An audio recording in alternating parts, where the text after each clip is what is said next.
Praise the Lord. கர்த்தர் நாமம் மகிமைப்படுவதாக. இந்த புதிய நாளிலே ஒரு புதிய லோகோஸ் வார்த்தையின் மூலமாய் உங்களை சந்திப்பதிலே மிகுந்த மகிழ்ச்சி அடைகிறேன். கர்த்தர் தாமே இந்த நாள் ஒரு புதிய நாள் உங்களுக்கு ஒரு புதிய ஆசீர்வாதத்தை கொடுக்க விரும்புகிறார். அதிகாலையிலே தேடுகிறவன் கண்டடைவான் சொல்லப்பட்டது போல காலையிலே ஒவ்வொரு நாளும் அவருடைய புதிய ஆசீர்வாதமும் புதிய வசனமும் புதிய கிருபைகளையும் பெற்றுக்கொள்ளும்படி வாஞ்சையோடு இருக்கிற உங்களை கர்த்தர் ஆசீர்வதிப்பாராக. தேவன் ஒவ்வொரு நாள் நம்மோடு பேசி கொண்டு வருகிறார். சோதரன் அவரை நோக்கி பார்க்கிறவர்கள் அதிகாலையில் அவர் நோக்கி கூப்பிடுற சத்தத்தை அவர் கேட்டு அதிசயங்களை அற்புதங்களை செய்கிறார். அதனாலும் உங்களுக்கு ஒரு வசனத்தை சொல்லி நான் ஜெபிக்க விரும்புகிறேன்.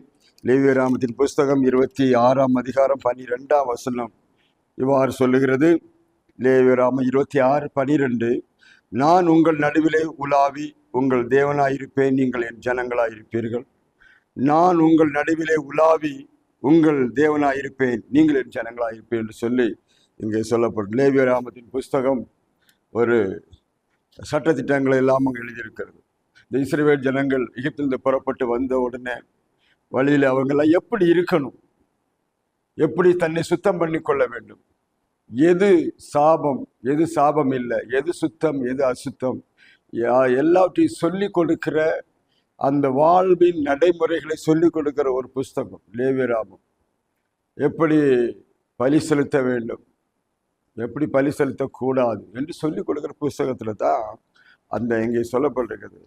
நான் உங்கள் நடுவிலே உலாவுவேன், உங்கள் தேவனாக உலாவுவேன், நீங்கள் என் ஜனமாயிருப்பேன் சொல்லப்பட்டு. அருமையான தேவனுடைய பிள்ளைகளே, இங்கே இந்த வார்த்தை கர்த்தர் பாருங்க, மோசே ஏற்கனவே சொல்லியிருந்தார், நீர் என்னோடு உள்ளாவதுண்டா நடக்கிறது. சோதரம் கர்த்தர் அவளோடு நடந்தார், கர்த்தர் அவளோடு இருந்தார், கர்த்தர் அவளோடு வாசம் பண்ணினார். சோதரம் இதுதான் அங்கே சொல்லப்பட்டது. ஆனப்படினாலே அப்படி நான் என்னோடு நீங்க வராட்டா நீங்க என்ன அனுப்பாதீங்கன்னு மோசே சொல்லியிருந்தார். ஸோ அதனால அவர்களோடு இருக்கும்படி சித்தம் கொண்டார். அதற்கு சில நிபந்தனைகளையும் சொன்னார். நீங்க இப்படியெல்லாம் இருந்தீங்கன்னா என் வார்த்தைகள்லாம் செவி கொடுத்து நான் உங்களோடு பண்ணிற உடன்படிக்கைக்கு நீங்கள் ஒப்பு கொடுத்து செவி கொடுத்தால் நான் எப்பொழுதும் உங்கள் நடுவே உலாவி உங்கள் தேவனாயிருப்பேன்.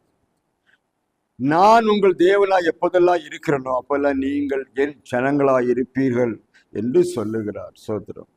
அருமையானவர்களே, இது 40 வருஷ காலம் இந்த ஜனங்களோடு கர்த்தர் நடக்க அவர் விரும்பினார்.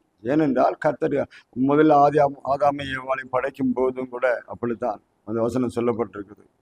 என்ன சொல்லப்பட்டிருக்குது? நான் உங்கள் மத்தியிலே உலாவி, தேவனோட மத்தியிலே உலாவின்னா அவர்களோடு நடந்தார், கூட நடந்துருந்தார். என்னன்னு சரி, நான் கூட கரம் பிடிச்சு நடந்து கொண்டு இருக்கிற ஒரு சூழ்நிலை தான். ஸோ அந்த இடத்துலையும் கூட ஒரு மாற்றம் உண்டான். இவர்களும் அப்படி நடக்க வேண்டும் என்று சொல்லி விரும்பினார்கள். மோசே விரும்பினான், ஜனங்களோடு நடக்க விரும்பினார். அதனால சொல்றாரு, நான் உங்கள் நடுவே உலாவேன்னு சொல்றாரு. ஆண்டவர் நான் செய்யறதுக்கு ரெடியா இருக்கிறேன் என்று சொல்றார். நான் அப்படி செய்யும் போது நீங்க ஜனங்களா இருப்பீர்கள். ஆனாலும் உங்களுடைய சுய சித்தம் ஒண்ணு இருக்குது. இந்த சுய சித்தம் தான் நம்ம என்ன செய்யணும்னு நம்ம நிர்ணயம் பண்ணுது. டக்கு டக்குன்னு மாற வைக்குது, டக்கு டக்குன்னு பண்ண வைக்கிறது. இசை ஜனங்கள் அப்படி டக்கு டக்குன்னு மாறிட்டாங்க. ஆண்டவருடைய வசனங்களுக்கு செவி கொடுக்காதபடி நடந்தபடினாலே கர்த்தர் அவளை விட்டு வழி விலகி போன நாட்கள் நிறைய இருக்கிறது. கர்த்தர் அவளோடு நடக்க மாட்டேன்னு சொல்லி ஒதுங்கி போயிட்டார். அப்பொழுது அநேக ஆபத்துகளிலும் விபத்துகளிலும் அநேக அழிவுகளிலும் அவர்கள் மாட்டிக்கொண்டதை நாம் வேதத்தில் வாசிக்கிறோம். அநேக இடங்களில் விழுந்து போனார்கள், அநேகர் மரித்து போனார்கள் சொல்லி வாசிக்கிறோம். ஆனால் தேவன் சொல்லுகிற காரியம் என்ன? நான் உங்கள் மத்தியில் என்ன உலாவுவேன், நீங்கள் நான் உங்கள் தேவனாய் இருக்கிறபடினால் உங்களை அழைத்தவர், நான் உங்களை வேறு பிரித்தேன், உங்களை படைத்தவரே நான் தான், நான் உங்களோடு இருக்கிறேன் என்று சொல்லி அவர் சொல்றார். இருந்து காரியங்களை செய்வேன் என்று சொல்லுகிறார். ஆனால் இந்த இஸ்ரவேலர்கள் எவ்வளவு நாளுக்கு அப்படி இருந்தாங்க. நீங்கள் பார்க்கும்போது அவர்கள் கொஞ்ச நாள் விலகி போகிறது, மறுபடியும் வருகிறது, இப்படிதான காரியங்களை தான் வாசிக்கிறோம். ஆனால் நீங்கள் என் ஜனங்களாய் இருப்பீர்கள். எப்போதெல்லாம் நீங்கள் என் வார்த்தைக்கு செவி கொடுக்கிறீர்களோ அப்போதெல்லாம் நீங்கள் என் ஜனங்களாய் இருப்பீர்கள். இந்த நாட்களில் அருமையான அந்த காலை வேளையிலும் கூட கர்த்தர் நம்மை பார்த்து சொல்லுகிறார். இந்த காலை வேளையில அவர் உங்களோடு உலாவ விரும்புகிறார். இன்றைக்கு நீங்க போகிற காரியங்கள், வருகிற காரியங்களோடு உங்களோடு இருக்க விரும்புகிறார். நீர் என்னோடு வந்தா எனக்கு என்ன பிரச்சனை ஆண்டவரே என்று மோசி சொன்னான். இன்றைக்கும் கர்த்தர் நம்மோடு வருவாரானால் நமக்கு விரோதமாக உருவாக்கப்படும் எல்லா காரியங்களும் வாய்க்காதே போகும். இன்றைக்கு ஆண்டவரை விட்டு எவ்வளவு தூரமாய் மக்கள் சென்று கொண்டிருக்கிறார்கள். படைத்தவரையும் அழைத்தவரையும் விட்டு விட்டு போகிறதுனாலே வாழ்க்கையில ஆசீர்வாதத்தை பெற முடியாதபடி அவர்கள் தத்தளித்து கொண்டு இருக்கிறார்கள். எங்கே போவது? யாரிடத்தில் போவேன்? எனக்கு யார் உதவி செய்வார்? இந்த உலகத்தில் எனக்கு யாரும் இல்லையா?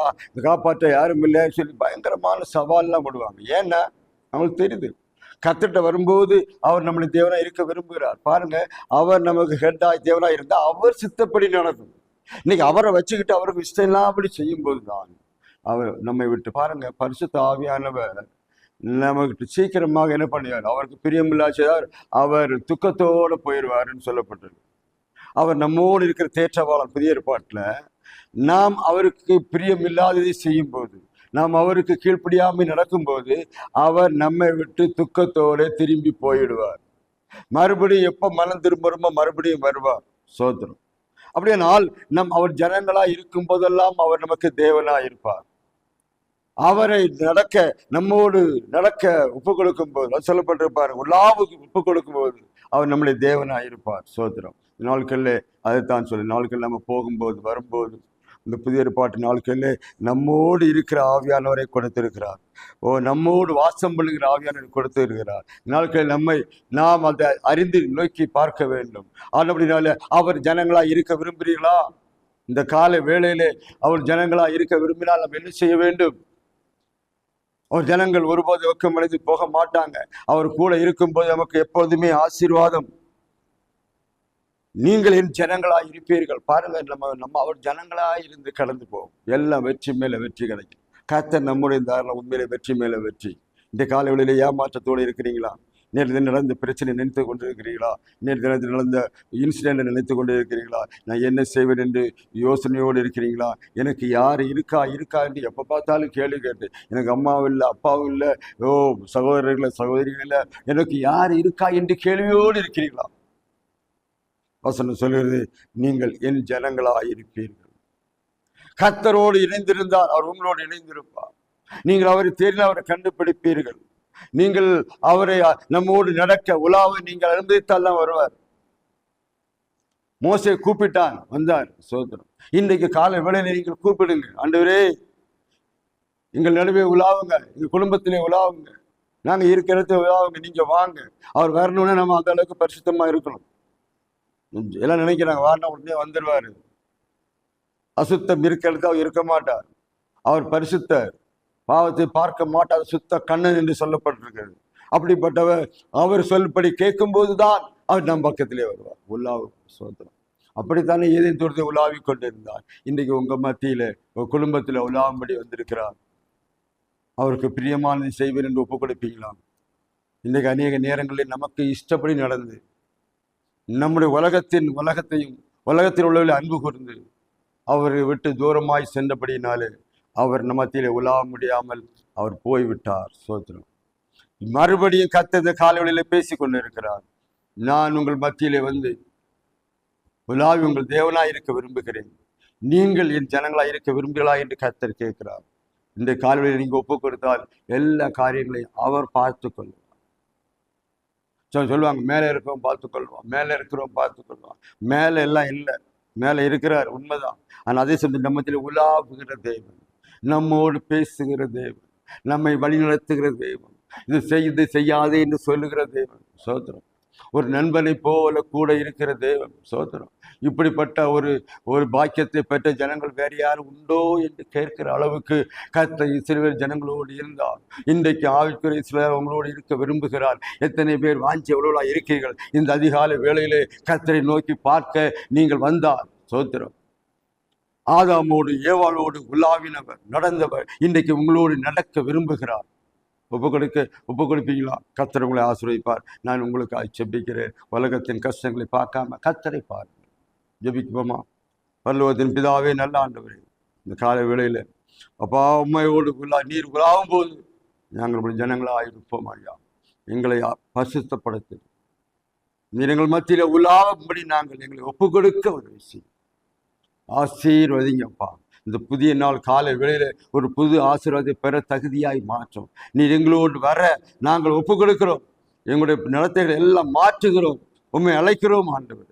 எல்லா விசுவாசிகளும் பிள்ளைகளோடும் வசந்த கேட்கிற பார்க்கிற ஒவ்வொரு மக்களோடு அறிந்த லட்சியங்களை செய்யும்படி செபிக்கிறேன். எல்லா தடைகளை இந்த காலையோடு உடைத்து போட்டு ஒரு புதிய ஆசீர்வாதத்தை கொடுப்பீராக. நாம் அதை மேம்படுத்த இயேசு நாமத்தில் ஜெபிக்கிறோம். ஆமாம். அதுதான் உங்களை ஆசீர்வதிப்பாராக. தொடர்ந்து உங்கள் ஜனங்களாய் இருக்க ஒப்புக்கொள்ளுங்கள். உங்கள் மத்திய உள்ளாக வாராங்க. இன்னும் ஒரு லோக சுவாசம் மூலமாய் உங்களை சந்திக்கும் வரையில் கர்த்தர் நம்ம எல்லாரையும் ஆசீர்வதிப்பாராக.